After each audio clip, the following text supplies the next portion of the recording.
मुख्यमंत्री निवास में हरेली पर्व पर भव्य आयोजन। विष्णुदेव साय ने किसानों की खुशहाली पर दिया जोर। डॉक्टर रमन सिंह ने हरेली को किसान जीवन का उत्सव बताया।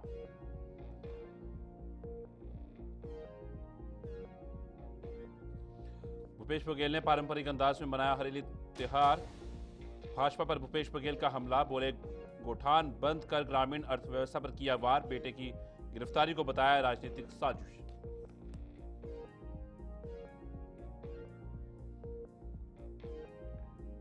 अबूझमाड़ में 8 माओवादियों का आत्मसमर्पण। 33 लाख के इनामी नक्सलियों ने छोड़ा हिंसा का रास्ता। एसपी रॉबिन्सन गुरिया के सामने किया आत्मसमर्पण। सरकार की पुनर्वास नीति से प्रभावित हुए नक्सली।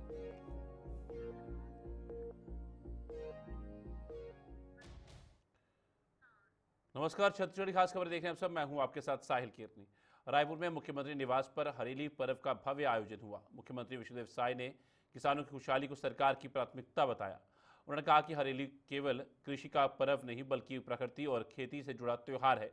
सरकार ने धान खरीद के लिए किसानों को अच्छा समर्थन मूल्य भी दिया है। विधानसभा अध्यक्ष डॉक्टर रमन सिंह ने हरेली को छत्तीसगढ़ की संस्कृति और किसान जीवन का उत्सव बताया।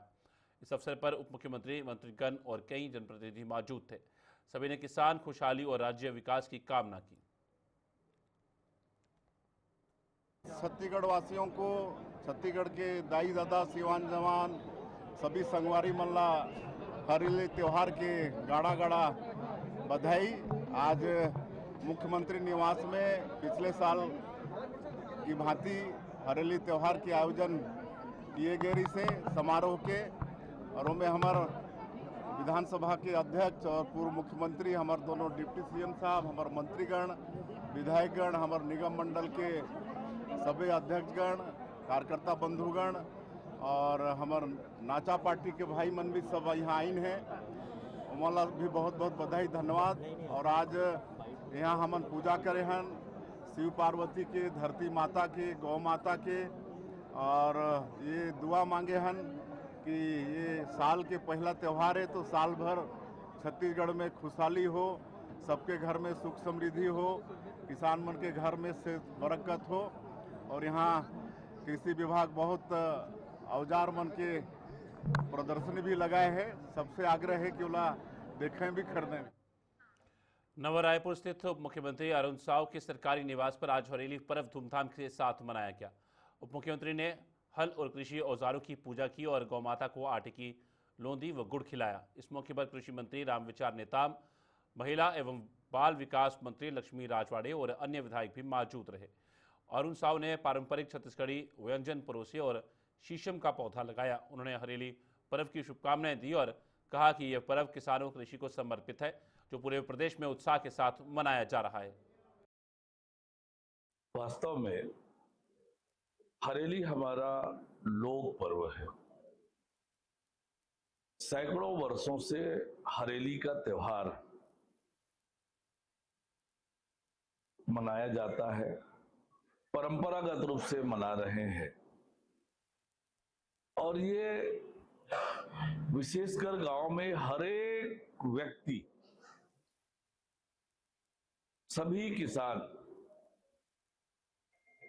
हरेली का त्योहार परंपरागत रूप से मनाते रहे हैं।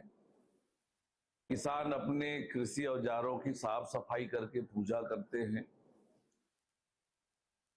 गौ माता को एक तरह से कुछ विशेष प्रकार के व्यंजन आज के दिन सभी जानवरों को खिलाया जाता है।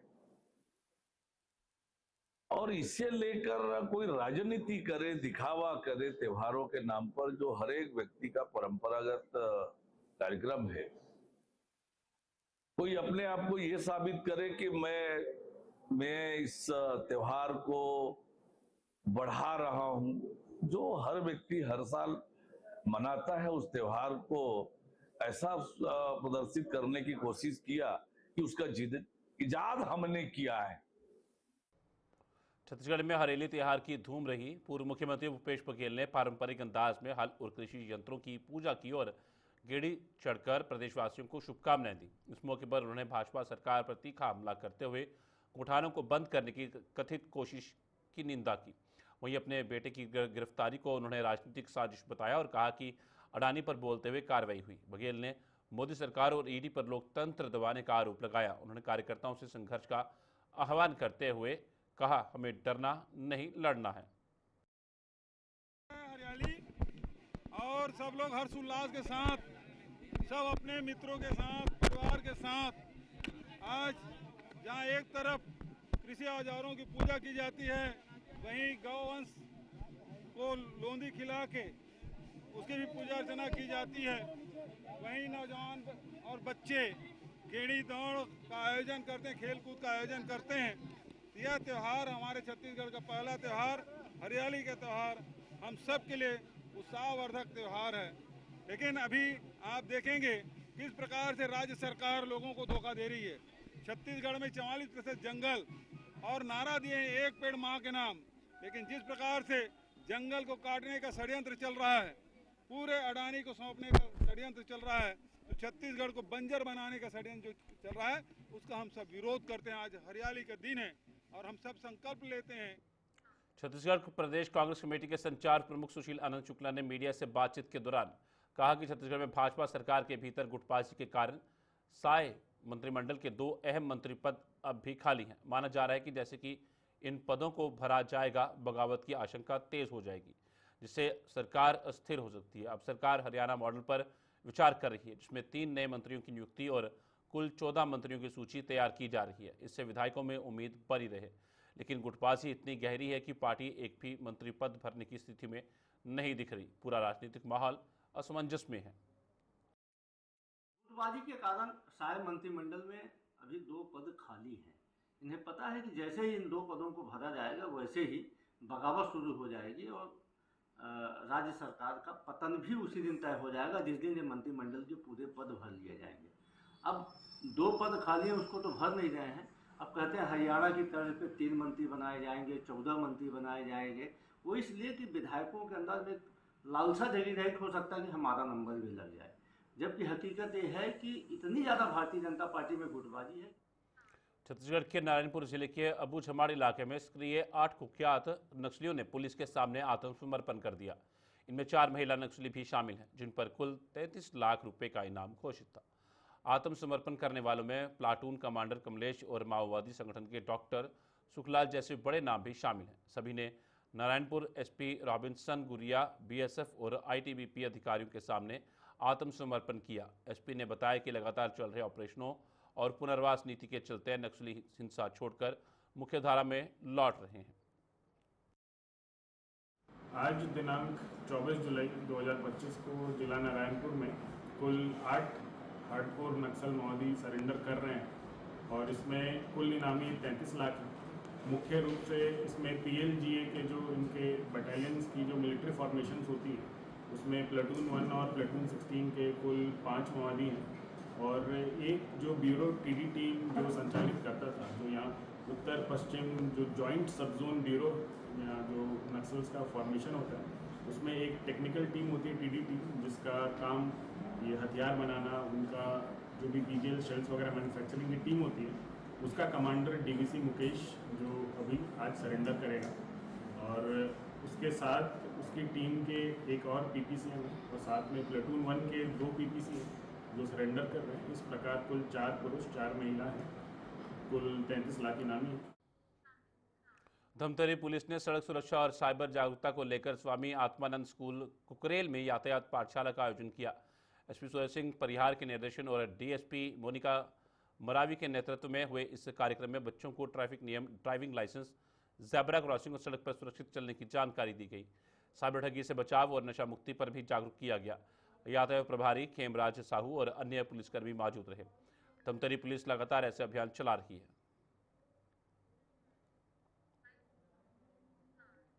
मध्य प्रदेश के पेंड्रा गुरेला मुख्य मार्ग पर स्थित सेमरा तिराहे पर ग्रामीणों और छात्रों ने फिर चक्का जाम किया। Swami Atmanand English medium school में हिंदी माध्यम के बच्चों को प्रवेश न देने और प्राचार्य के दुर्व्यवहार से नाराज ग्रामीणों ने 20 दिन बाद दोबारा प्रदर्शन किया। करीब 2 घंटे तक सड़क जाम रही, जिससे यातायात बाधित हुआ। मौके पर पहुंचे प्रशासन ने लिखित आश्वासन कि 28 जुलाई तक प्राचार्य का तबादला होगा और हिंदी माध्यम स्कूल जल्द शुरू किया जाएगा। आश्वासन मिलने के बाद प्रदर्शनकारियों ने चक्का जाम खत्म किया। मेरा नाम है इशिका पोते। मैं इशिका ये सड़कों पे आज उतरना पड़ा, 20 दिन पहले भी सड़कों पे उतरे रहे, आज फिर उतरना पड़ा, क्यों उतरना पड़ा बेटा? क्योंकि अभी कोई कार्रवाई नहीं की जा रही है। क्या मांग लेके आप लोग सड़कों पे उतरे? हिंदी मीडियम स्कूल चालू करें। अभी क्या है वहाँ पर? इंग्लिश मीडियम ही है। तो कितनी दिक्कत होती है आप लोगों को? बहुत दिक्कत ही होती है, गौरेला जाना पड़ता है और जब सड़क में धक्का मुक्की खाना पड़ता है, ऑटो से जाना पड़ता है। क्योंकि हमारे यहाँ सबसे पहले हिंदी मीडियम स्कूल थी, उसको हटा के इंग्लिश मीडियम कर दिया गया, क्योंकि हमारे यहाँ के बच्चों को बहुत परेशानियाँ हो रही है। किस प्रकार की परेशानियाँ होती है? आने जाने में परेशानियाँ होती है, पानी बरसात में परेशानियाँ होती है और एक्सीडेंट भी होता है बच्चों को जो भी है हमारे यहाँ का बहुत ज्यादा परेशानियाँ है। 20 दिन पहले आप लोग सड़कों पे उतरे रहे, तो क्या आश्वासन दिया गया था? क्या हुआ उस आश्वासन? 4 तारीख तक हमारे मांगे पूरे हो जाएंगे करके बोल दिए थे, लेकिन अभी तक 4 तारीख हो गया, कोई मांगे हमारी पूरी नहीं हुई। तो आज अभी लगभग 2 से 3 घंटे हो गए हैं सड़कों पे उतरे हैं, कोई अधिकारी आप लोगों को आश्वासन दिया है?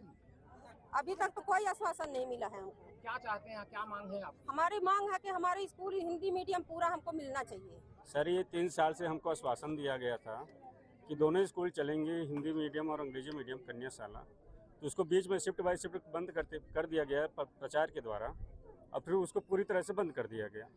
हमारी बच्चियाँ जो हैं गौरेला जाते हैं, पिंडरा जाते हैं, उनको जाने में परेशानी होता है, ट्रैफिक जाम रहता है, कई बच्चे छोड़ के बैठे हुए घर में पढ़ नहीं पाते।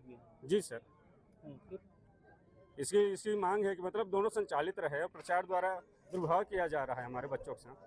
किस प्रकार के दुर्व्यवहार करते हैं? क्योंकि आप लोगों की मांगों में ये भी है कि प्राचार्य को भी हटाना है। तो सर, बच्चे एडमिशन लेने जाते हैं, भगा देते हैं, किसी को जबरदस्ती टीसी दे दिया जाता है। हाँ। जी जी। तो क्या हुआ यहाँ पर? अधिकारी पहुँचे, कुछ बात बनी? SDM साहब आए हुए हैं, सिर्फ अभी 4 तारीख को हम लोग किए थे, तो सिर्फ आश्वासन नहीं मिला। आज 20 दिन हो गया हमको, आज भी आश्वासन दिया जा रहा है। छत्तीसगढ़ के कोरिया जिले में बीती रात एक भीषण सड़क हादसा हो गया। बैकुंठपुर NH 43 पर खरवत चौक के पास एक तेज रफ्तार ट्रक ने बाइक सवार 3 लोगों को टक्कर मार दी। हादसा रात करीब 1 बजे हुआ। बाइक पर 2 युवक और 1 युवती सवार थे। टक्कर इतनी जबरदस्त थी कि तीनों की मौके पर ही हालत गंभीर हो गई। पुलिस ने उन्हें जिला अस्पताल पहुंचाया, लेकिन डॉक्टरों ने मृत घोषित कर दिया। 1 युवक की पहचान हो गई है, बाकी 2 की पहचान जारी है। ट्रक और ड्राइवर की तलाश में पुलिस जांच कर रही है। रात को करीब 1 से 2 बजे पुलिस वाले थाना चर्चा द्वारा 3 डेड बॉडी लाई गई, जो चर्चा थाना के पास एक्सीडेंट हुआ है। 6 हालत में थे और तीनों स्पॉट डेड थे। छत्तीसगढ़ी खास खबर में फिलहाल इतना ही। दीजिए इजाजत, नमस्कार।